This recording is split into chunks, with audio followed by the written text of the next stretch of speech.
안녕하세요. 나이스뱅크입니다. 이번 영상은 9월 26일 0시부터 규제지역 해제 효과에 대해서 양도세 그리고 대출, 청약 조건 이런 부분들을 비교해서 말씀드리도록 하겠습니다.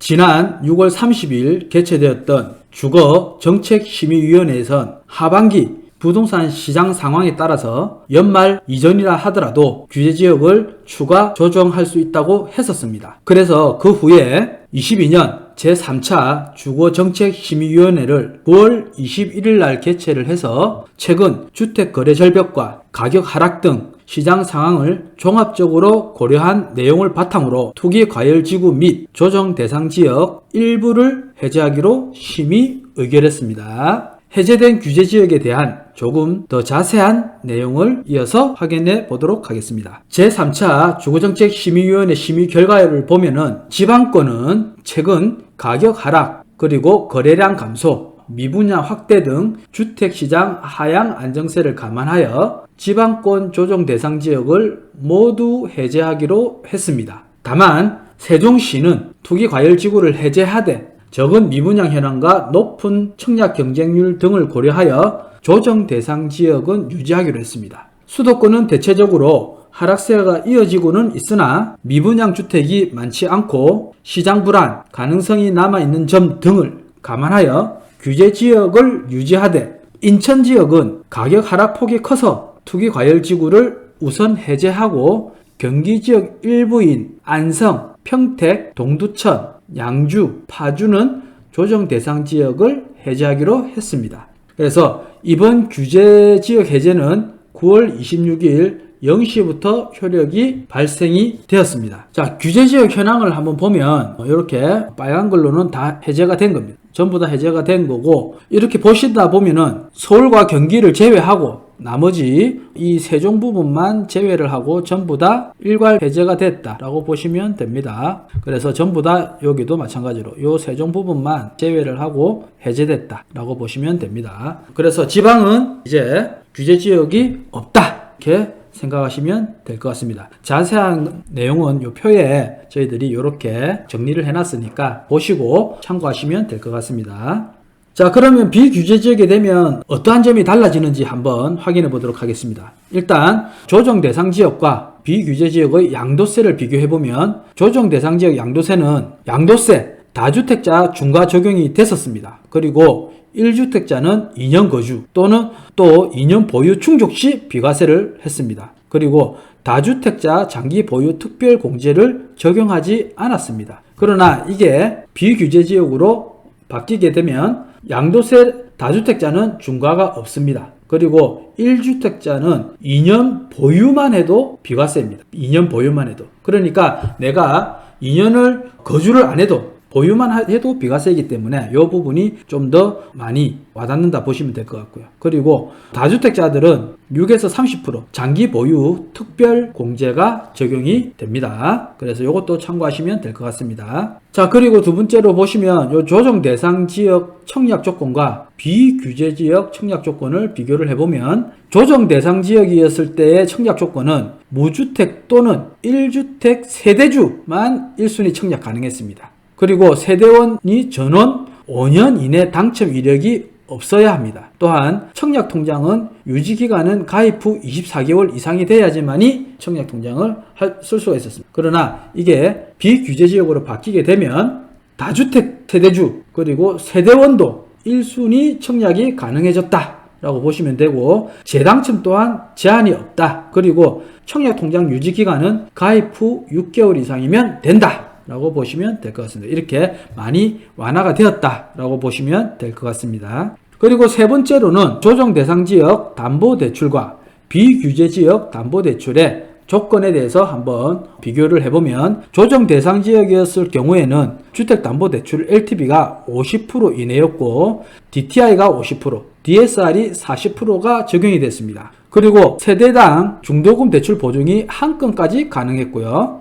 중도금 대출 한도는 50% 이내였습니다. 또한 중도금 대출 실행 시 전입 및 기존 주택 처분 조건이 붙었습니다. 그러나 이게 이제 비규제지역으로 넘어오게 되면은 주택담보대출이 LTV가 70%로 늘어났습니다. DTI 또한 60%, 그리고 DSR이 40%로 적용이 되는데, 이 DSR 같은 경우는 이금융권 같은 경우는 DSR이 50%입니다. 참고하시면 될 것 같습니다.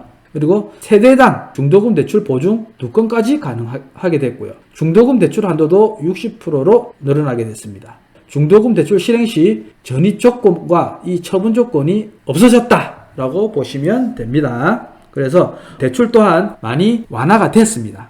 자, 그러면 이 대출이 많이 완화가 됐는데 쉽게 집을 구입할 때 좀 더 많이 좋아지지 않았느냐, 대출 받기가 좀 더 좋아지지 않았느냐, 물론 조금은 좋아졌습니다. 그러나 문제는 뭐냐, 이 DSR입니다. 현재 다주택자 양도세 중과를 일시적으로 유예하는 조치와 실수요자 LTV 80%를 완화한 조치가 시행 중에 있습니다. 80% 실수요자 같은 경우에 생애 최초 대출을 하면은 80%까지 되죠. 그리고 어느 정도 실수요자들이 주택을 매수할 때 규제에 대해서는 자유로울 것으로 생각은 됩니다. 다주택자들도 비규제 지역에서 주택 매수는 어느 정도 가능하겠지만, 현재 부동산 시장 상황을 보면 금리 인상 이 부분 때문에 거래가 침체되어 있고, 그리고 다주택자들이 비규제 지역에서 투자로 들어가는 경우가 많지 않기 때문에 이 실수요자 중심으로 거래가 조금씩 일어나지 않을까라고 생각은 하고 있습니다.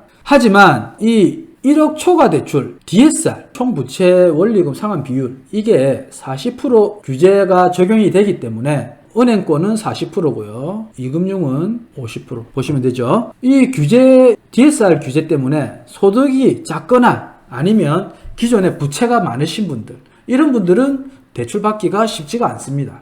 대출 받기가 쉽지가 않기 때문에 이 DSR 이 부분이 안 풀리면 지금 현재 시장에서 크게 나아질 부분은 많지 않다라고 생각을 합니다. 그래서 DSR 이 부분이 문제가 될 것이고, 대출에 있어서 또 문제가 될 것이 뭐냐? 금리 인상이죠. 금리 인상이 되면은 계속적으로 지금 언론 보도라든지 이런 데도 마찬가지고, 은행들도 지금 금리가 8%까지 올라간다, 연말까지 해서 8%까지 올라간다라고 언론 보도에 나오고 있습니다. 그런데 지금 현재 실질적으로 현 시점에서 대출을 한번 문의를 해보시면 은행권은 4%에서 5% 사이입니다. 그리고 이금융 같은 경우에, 이금융은 뭐 보험사라든지 아니면 뭐 새마을이나 신협, 이런 단위농협이라든지 이런 데들은 지금 현재 5%에서 6% 사이, 이 사이로 지금 현재 올라가고 있는 중입니다. 그래서 아직까지는 금리가 8%에 적용이 되고 있지는 않다. 실질적으로 대출 실행되는 것을 보면은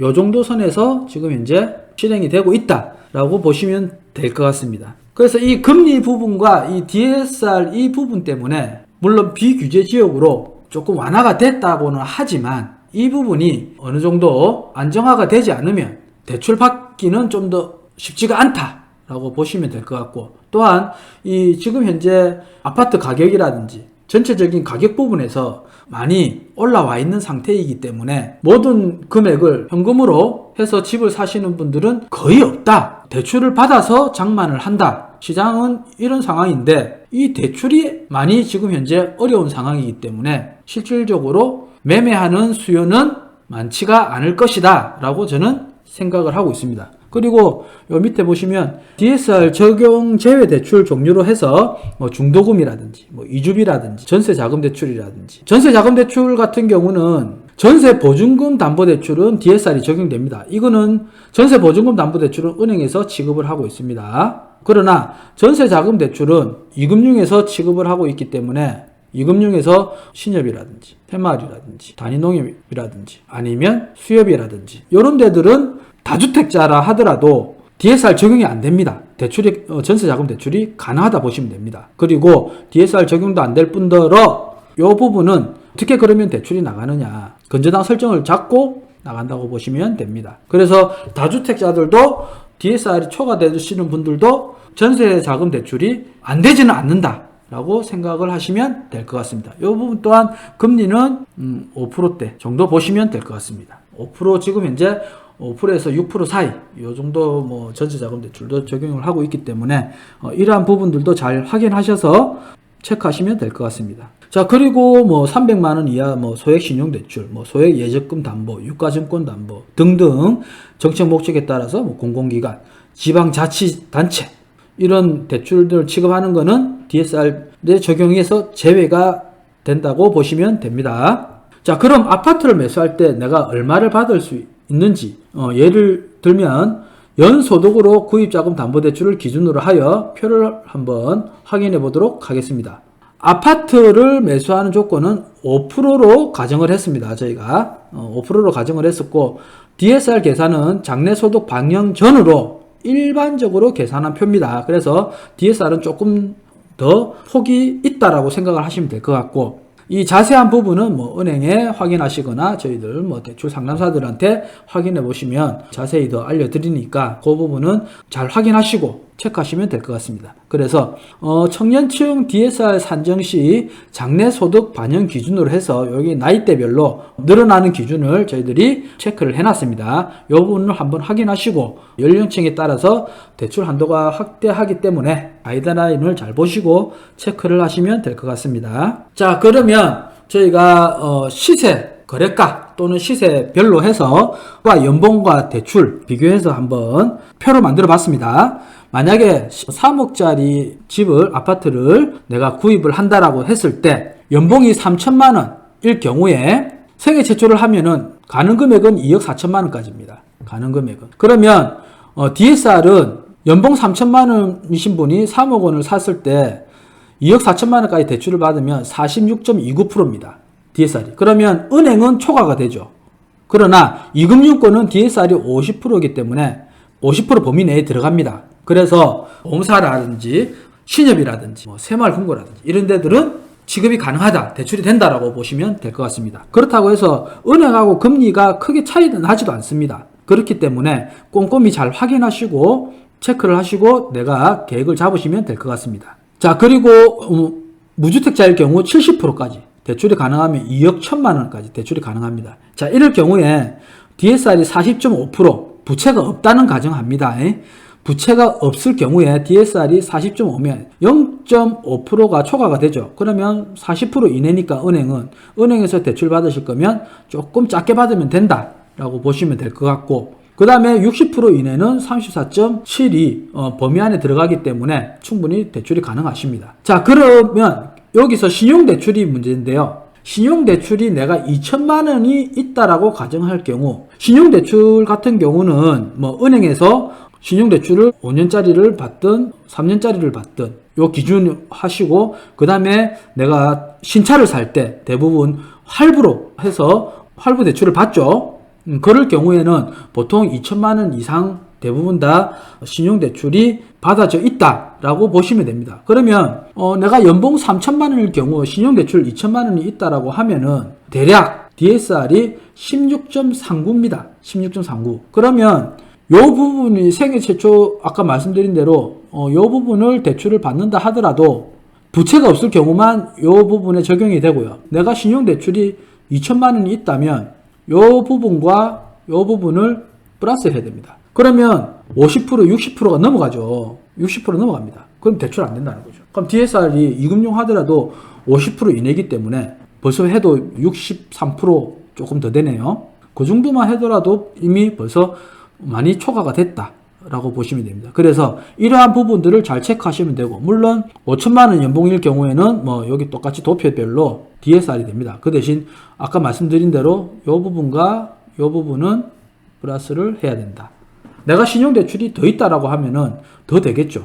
더 되기 때문에 신용대출이 많으면 많을수록 이 DSR에 대해서는 많이 불리합니다. 왜냐하면 신용대출은 기간이 짧기 때문에 담보대출은 기간이 30년, 40년 길기 때문에 그거를 그 기간 동안 나누면 그나마 좀 원활하게 돌아가지만 신용대출은 5년, 뭐 보통 5년 정도 이렇게 가장 많이 하는데 5년일 경우에는 2천만 원이라 하더라도 DSR이 많이 올라간다라고 보시면 됩니다. 그러면 내가 DSR 부분을 좀 더 충족시키기 위해서는 이 신용대출을 먼저 갚거나 하고 나서 담보대출을 받아야 된다라고 보시면 될 것 같습니다. 물론 5억 원짜리 집을 살 경우에는 5천만 원 하더라도 이미 은행은 아무 부채가 없어도 DSR이 초과입니다. DSR 초과. 3억 원까지 대출을 받는다 하더라도 60% 3억 을 받는다 하면은 범위 내에 들어가지만 이 부분 신용대출이 있다라고 하면은 초과입니다. 이런 식으로 이 DSR과 지금 금리, 저희들이 지금 5%로 가정했지만 금리가 이제 신용대출도 5%로 가정을 했습니다. 그러나 금리가 조금 더 높다라면 DSR이 좀 더 올라가겠죠. 여기도 마찬가지입니다. 그러니까 뭐 고액 연봉자, 소액 연봉자, 뭐 내가 뭐 연봉이 뭐 3천만 원, 4천만 원 이러면 진짜 웬만하면 이 대출 받기가 어렵습니다. 이 DSR 때문에. 금리는 점점 더 올라와 있고 이러한 부분들 때문에 현재 매수가 그렇게 늘어나지 않고 있다라고 보시면 될 것 같습니다. 그래서 이 규제 지역이 풀렸지만 비규제 지역으로 풀렸지만 이러한 부분들 때문에 시장 상황은 크게 나아지기는 어렵다라고 저는 보고 있습니다. 그래서 이 부분이 완화가 되지 않으면 아무리 규제 지역이 풀렸다 하더라도 매매 시장에 활성화되기는 어렵다. 저는 그렇게 판단을 하고 있습니다. 그래서 자기 연봉 대비해서 대충 DSR을 저희들이 체크를 해놨습니다. 이러한 부분들을 한번 보시고 내가 계획을 잡는데 도움이 되셨으면 합니다. 자, 이렇게 알아봐도 개인적으로는 낯선 정보다 보니까 내용을 파악하고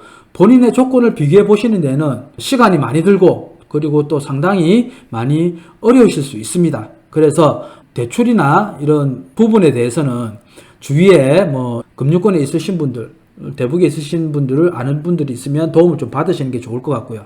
그렇지 않다라고 하면은 저희들 라이스뱅크에도 문의를 하시면 저희들이 안내를 드릴 수 있으니까 어렵게 생각하지 마시고 문의를 주시면 될 것 같습니다. 그래서 지금 현재 상황에서 우리 여러분들이 집을 구매할 때 이제 규제지역이 풀렸으니까 무조건 뭐 내가 살 수 있다? 꼭 그렇지만은 않다라는 거. 이 대출 부분을 꼼꼼히 체크를 하셔야 된다라는 거. 그런 부분들을 체크를 하시고 잘 판단을 하셔서 지금 현재 시장 상황은 많이 어렵다. 저는 그렇게 보고 있습니다. 그래서 계획을 잡으실 때 꼼꼼하게 확인을 하시고 계획을 잡으시는 게 좋을 것 같습니다. 이번 영상도 도움이 되셨다면 구독과 좋아요 그리고 알림 설정까지 부탁드립니다.